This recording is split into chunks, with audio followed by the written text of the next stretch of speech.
Moyo. How are y'all doing today? This is Kali Warada. And I'm Chitalali Matalongo. Please rise to the pledge.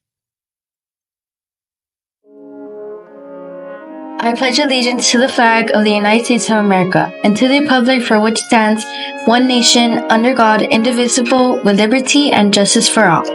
Honor the Texas flag. I pledge allegiance to thee, Texas, one state under God, one and indivisible.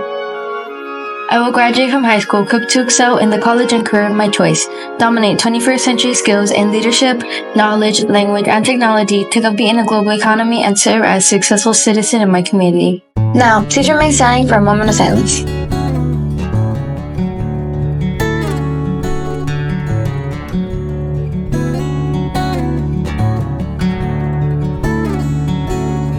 Thank you. You may be seated. Students, don't forget that this Thursday there will be an open house. It will give your parents the opportunity to speak to your teachers. And if you have changed classes this semester, it will give your parents a chance to meet your new teachers. It will take place from 5:30 to 6:30 p.m. Please remember to remind your parents.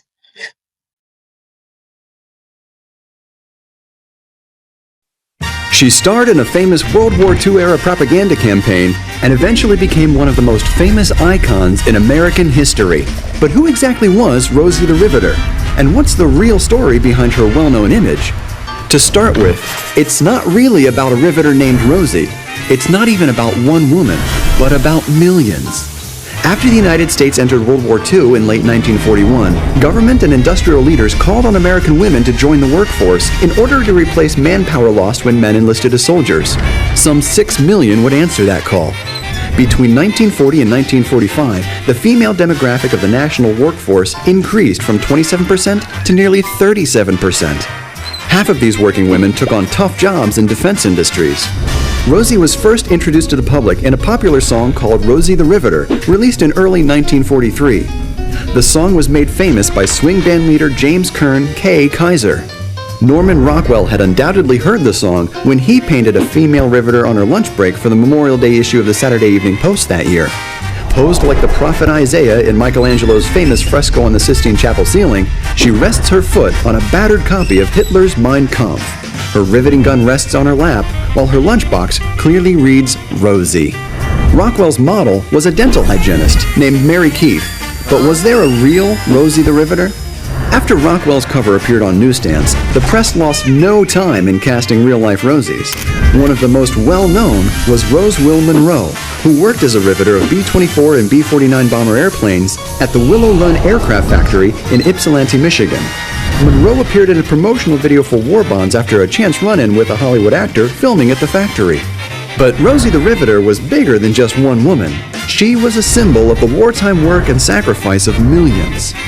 Though Rockwell's painting was the original depiction of Rosie, she is most widely identified with a different image. In 1942, the year before the Rosie song was released, the Westinghouse Power Company commissioned J. Howard Miller to create a promotional poster that would boost morale among its employees. The now famous poster featured a bandana-clad woman flexing her arm muscles under the slogan, "We can do it." Due to copyright restrictions on Rockwell's work, Miller's "We Can Do It" poster was adopted by the feminist movement of the 1980s as a modern symbol of female empowerment. It is now the image most commonly associated with Rosie. From wartime propaganda to feminist symbol, Rosie has remained a riveting icon in American history.